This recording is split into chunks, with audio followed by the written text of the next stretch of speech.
Well, hey. It's Tiiu and I'm Dr. Michael Gross. Here we we're are, the team. we are thrilled to be here to share our message with you. And I am really excited because the gentleman I have sitting right here is the author of this book. Can you see? Oh, I There you like that go. book. Where did you find that book? Well, I have to tell you, I had to hunt long and hard, okay, because this is a real popular demand item here. What I'm finding out is that it's almost ready for a second reprint. How cool is that, right? I'm excited. Yeah. Okay, all clowning aside. Wait a minute.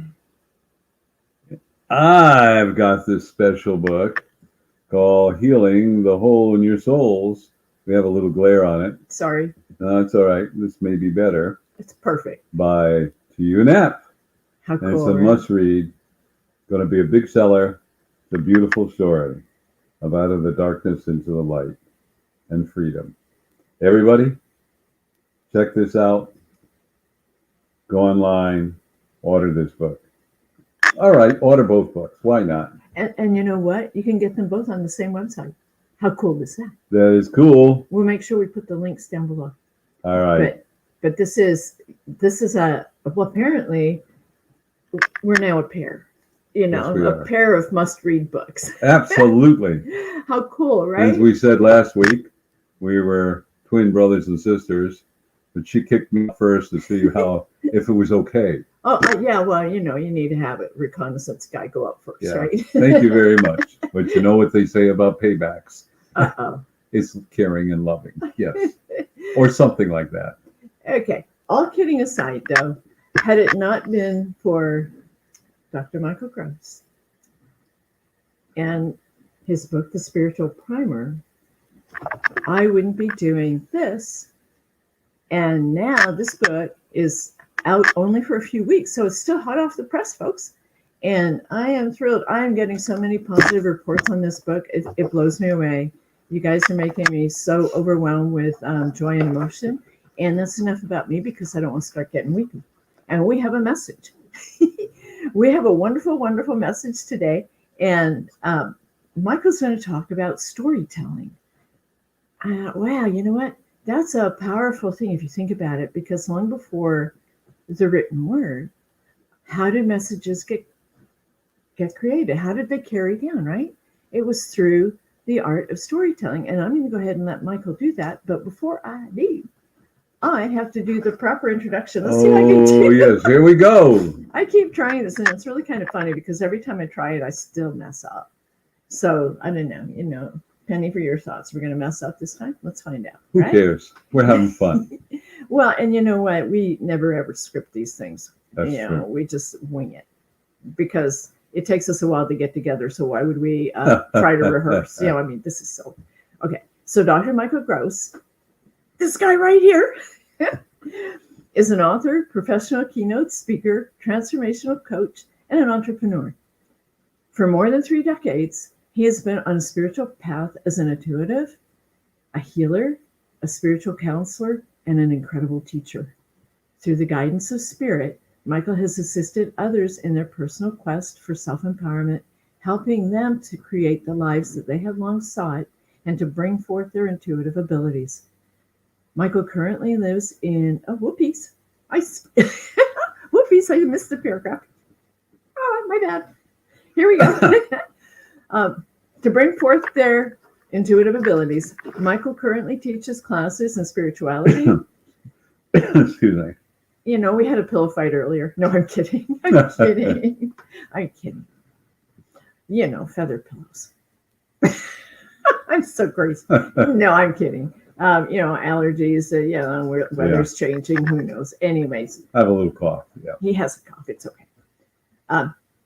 Where was I? Michael currently teaches classes spirituality, self-empowerment, Reiki, and other modalities. In concert with God, the True Source, he has also achieved great success and miraculous healings. Boy, you should hear some of his stories. Okay, back to the paper here. Okay. How'd you do that one? That was good. And the lights were flashing. I guess it was something important. Oh, I guess so. He remains humble, knowing that the work he does all comes from God, the true source. And we got our sense of humor from true source, right? Absolutely. Man, maybe a little from mom. Yeah. Okay, onward and upward. He remains humble, knowing the work that he does all comes from God, the true source.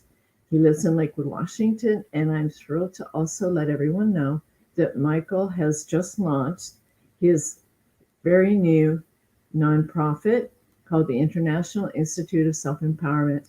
Right now, we're working on some groundwork, I'll just say protocols.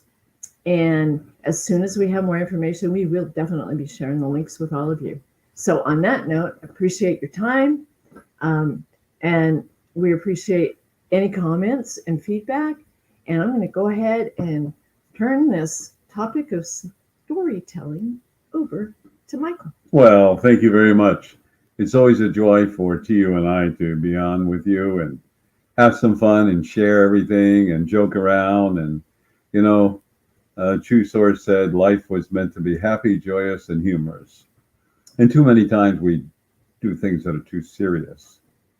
And I wanted to talk today about storytelling.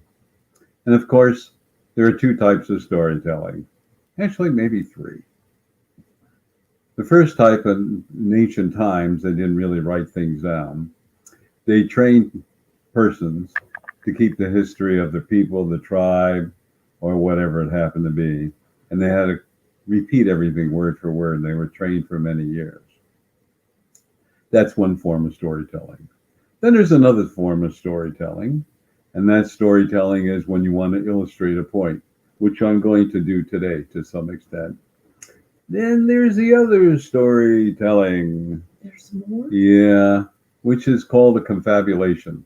That's really a medical term for a storyteller, a liar, or someone who doesn't tell the truth. And what I really wanted to address today is the storytellers that confabulate everything. Of course, you know the old story, if you have 10 people in a room and you whisper in the ear to something that's factual, by the time it gets to the 10th person, it's kind of embellished. And it may be embellished because it's accidental or whatever it may be. However, I want to address storytelling in one phase, and that is our egos. Our egos will tell us a story to make us feel important, special, incredible, unbelievable. Because why? Because we're insecure. We have a lack of the old story, self-worth, self-love, and self-esteem. By now, I think you're getting some of what's going on when I speak with you, because our essence, the reason we are here, the bottom line, is to learn about self-worth, self-love, and self-esteem. But it takes on a different kind of life or photograph. Maybe it's fear of abandonment. Maybe it's fear that you won't be successful. Maybe it's fear of money. Maybe it's fear of being unaccepted, or drugs, or alcohol. Could it also be fear of being successful? Absolutely. A fear of success. A fear of notoriety. Fear of being judged. I mean, it takes on all different kinds of avenues and colors and emotions. We have to be aware of that with that ego. Therefore, I would like to mention to all of you, it says in the Old Testament, I'm going to embellish this now, we're made in the image of God. And Jesus said the kingdom of heaven is within. Hint, hint, hint. I and my Father one. Hint, hint, hint. So within us, we have what I call God, the true source, the seed, our essence. So let's call it God, the true source of seed, or some people will say God seed. Interesting thought. Because we have the God, the true source of seed within us, means we're an aspect or part of the true source. Now we have free will and free choice to muck everything up or to turn things around. It's up to us. Boy, did I get mucky. Well, so do we all. Wow. We all do. So here we are telling stories to ourselves, either to put ourselves down, to feel insecure, lack of self-worth, self-love, and esteem, or to build up ourselves. First of all, let's take a look. You're born, and you're born perfect the way you are. Pink and wrinkled. Pink and wrinkled. Or whatever. But you're born perfect. And then you go through life, and you're working on your karma, your missions and goals, and then you begin to overanalyze, overlook at things, doubt, and you create all these roadblocks. And sometimes you create a mask to hide behind to show you're something that you're not. Storytelling. These are the people that we will meet who want to feel important and special and incredible because they're so insecure, which boils down to lack of the three things that I talked about. We have to be aware of that the lies, the stories, the confabulations that we tell are not really truth. Can I ask a question? Absolutely. Go ahead. So if we lie long enough, we're going to believe our lie? Yep. We actually fall victim to our own lie? That's right. You know, there's an old saying, if you tell a lie long enough to everybody, they'll begin to believe it. And I remember one time when I was in college, I thought about being a CPA. And being a CPA, they had this cliche, figures never lie, liars figure. Important thing to think about. There's another story, liars figure. How many times you read about corporations, they showed profits, they look good and everything on paper, but the numbers were really erroneous. But I don't want to address that. I just wanted to bring that up. So many times, people want to feel important. They want to impress you. So they will tell stories about themselves to embellish themselves rather than the truth. Let's face it, we're all vulnerable. We've all made mistakes. We've all done wonderful things. We've all helped people. We've all done beautiful, wonderful things to make people happy and healthy. We've put down people. We've hurt people. We've done it all. But when we do something that is life-threatening, negative, putting down, whatever, you will tell yourself a story to justify it. You will tell a story to justify why you did it to that person. Instead of owning up and say, you know, I screwed up. I made a mistake. It was my ego. And I found an interesting quote by Lao Tzu. And what he said, those who know do not speak. Those who don't know speak. Those who know do not speak. Those who don't know speak. Listen to the wisdom of those thoughts. Therefore, when you are secure in your knowledge and whoever you are, you don't have to brag. You don't have to tell stories how great, how wealthy, how wonderful you are. But if you're insecure about it or you really don't believe it, then you have to open the door and brag about it. Of course, some of you are saying, well, how do I get my point across? I mean, how are they going to know about me? Number one, think about this. If I were a CPA and it said, you know, Dr. Michael Grove, CPA, would say, how can I help you? I believe I can share some things if you're interested. I don't have to say I'm a great, wonderful CPA. I have 370,000 people working for me. I have, say, $27 billion. I don't have to say that. The confidence that I exude and the truth, because confidence is with truth, that I exude will make that person trust me. You know, Ronald Reagan says, trust, but verify. Where's the wisdom? I remember that. So it's very important for us to look at it. I meet so many people that are high-pressured salespeople, Look, when we're enthusiastic about what we do, people will pick it up. And you're selling every minute. Like, oh, I ate this great restaurant. They had a great Italian food. You're sharing. You're really selling people and telling them, this is a great restaurant. They go, well, Michael, hey, what's the name of the restaurant? It's Michael's place. So they will do that. Tiiu makes a great meat pie. And I love it. And I will tell everybody, Tiiu makes a great meat pie. Everybody, wow, they're going to say, what's it taste like? And I suckered it into making them from scratch. But the point is, that's true. So it's your enthusiasm that you have. It's the confidence that you have. And more importantly, that confidence comes from love, joy, self-worth, self-esteem.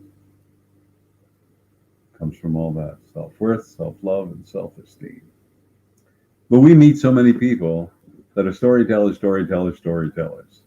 I guess that's a way of saying a confabulator or somebody telling untruth. And I've met them all over the place. And then I meet people like, oh, you got to go see her. She's an ultra millionaire, or he is. Oh my gosh. Oh, I got to be around him. Like, really? He's ultra wealthy, ultra millionaire, and I should worship them or be around them? No. If I like that person, they want to be my friend, and I want to be their friend, and they're a ditch digger, or they work at a 7-Eleven, or they own a huge corporation, that's all that really counts. You know, there's a lot of wisdom in people that are not chairman of the boards or president of corporations. Their ability and gift is to choose the right people to be able to do the right thing in the right position. Because you cannot know everything. But you can have an understanding.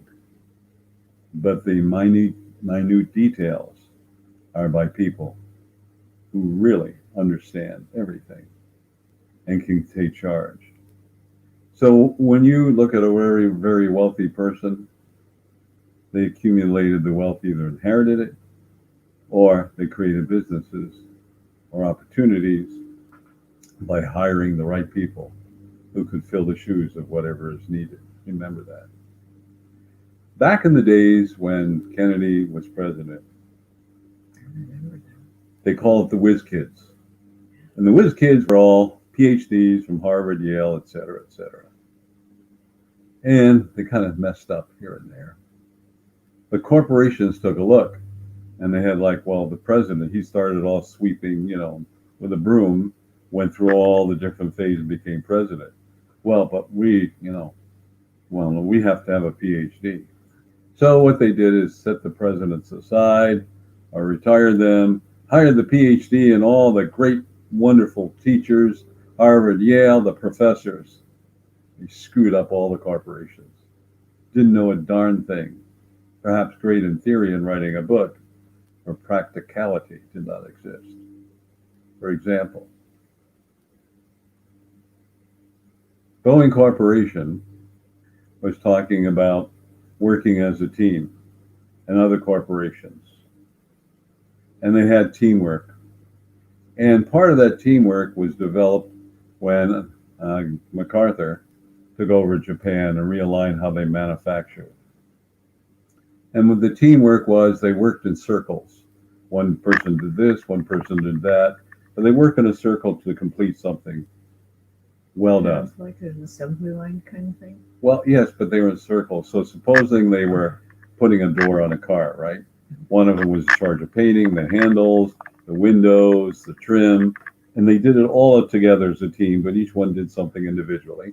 And if something screwed up, why then they could correct it right there, because there were 4, 5, 6, 7 in the team.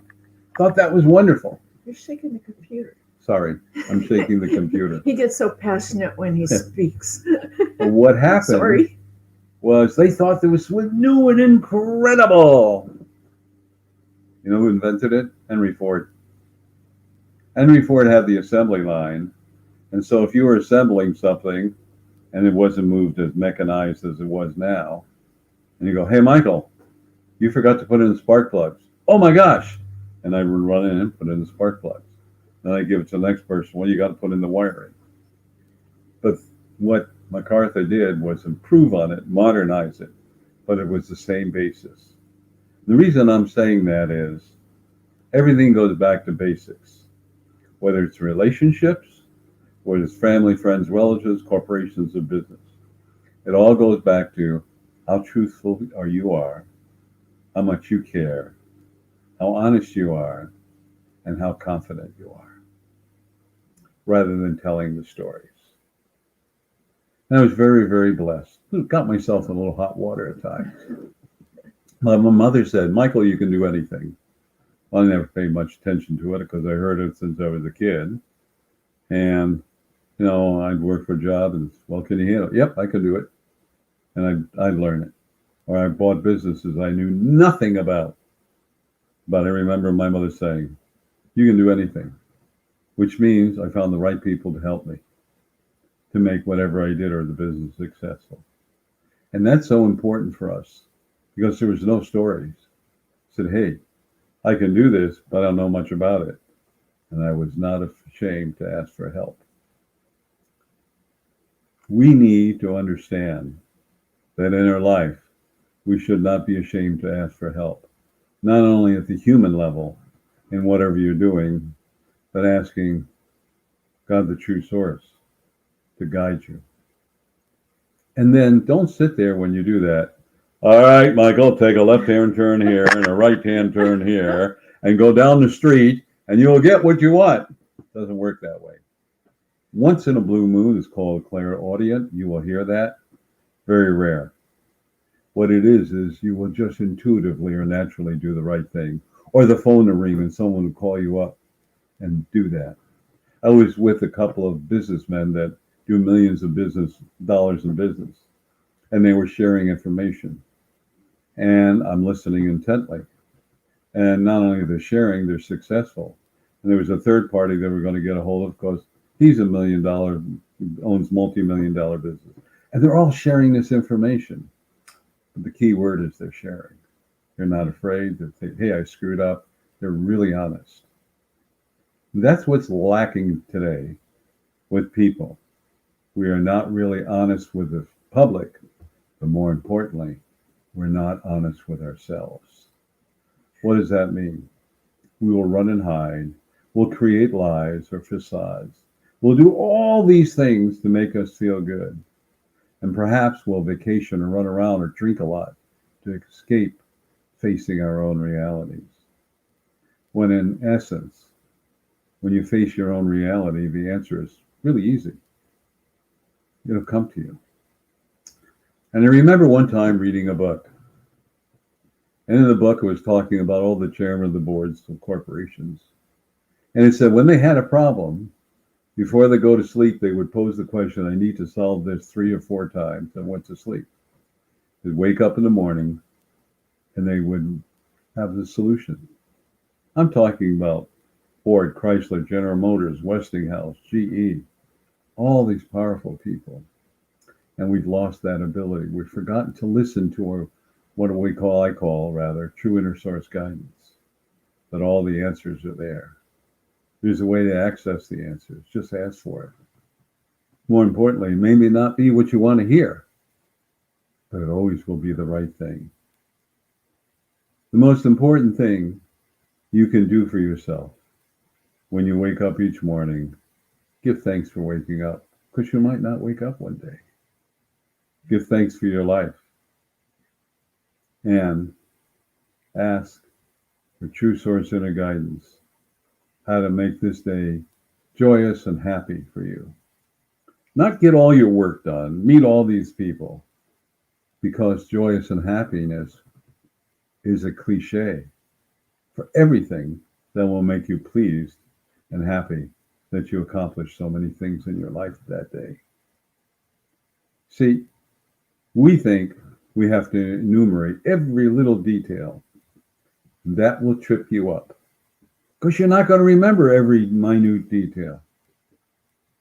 And I remember one day I was manifesting a car. And I manifested everything had to be perfect. And I went through the nomenclature. The who? The nomenclature, every component. Okay. You know, like the Sorry. transmission, the clutch, the brakes, the pistons. I did that. Wow. You know what I left out? Uh-oh. The battery. A week later, I'm at a shopping center. Battery's dead. Fortunately, it was a shopping center. There was a store where I could buy a battery, so I walked over, got it, and replaced it. And then I heard, how about it's the perfect car for you? And everything will be wonderful for you. Or the perfect house. Or the perfect relationship. Oh, here's another thought. But here we go, the storytelling. Well, can I trust it? The old ego. Maybe I left something out. Old ego. Oh, or maybe I have to draw pictures of everything I desire. Old ego. That's like that vision board thing. Exactly. I was talking to somebody on the vision board, and he said he was visioning he wanted his perfect wife. So he put this beautiful woman on. But it wasn't his wife.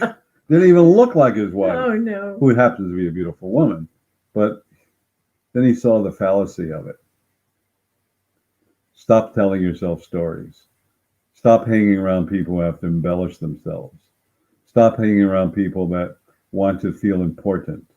Stop being around people that have hidden agendas. Even those that seem to go out of their way to help you, they have a hidden agenda. But you can tell whether they're genuine or not. You really know that. So don't be fooled by the stories they're telling you. Not by your words, but by your actions shall you be known. Remember that. Watch them. See if they have hidden agendas. Listen to their words. When I work with a person, probably 90% of the time, I ask, how can I help you? And then if I can help them, I'll help them. And if I can't, I can't. And it's not my ego that says, oh, I can help everybody. I'm not an expert in everything. Just know what I know, and I'm learning more every day, and I'm being taught every day, not by people's words, but by their actions. How are we doing on time? Well, we need to wrap it up, but can I just point out one thing? Absolutely. The one thing. That's enough. No, the one thing I just wanted to add when you were saying, be patient. Don't be too quick to trust. Because a lot of times, and it's a little bit evident in the book too, that I thought everybody else was all the same. I thought that they all had the integrity that I expected them to have. And in some ways I thought, oh, hey, they're as loving, caring, as trustworthy as I am. And I found out that that's not true. So be careful who you trust. Just take a minute and make sure that they honor their word and that they aren't telling you some kind of a story. What is that? The confabulation thing? Yes, Yeah. confabulator. Yes. Yeah. Just take a minute and make sure that who you choose to trust, because otherwise you're setting yourself up for something, and it might not be pretty, right? Absolutely. So we should wrap it up too. Okay. Okay. Well, in the wonderful words again of Ronald Reagan, trust but verify. Watch people's actions.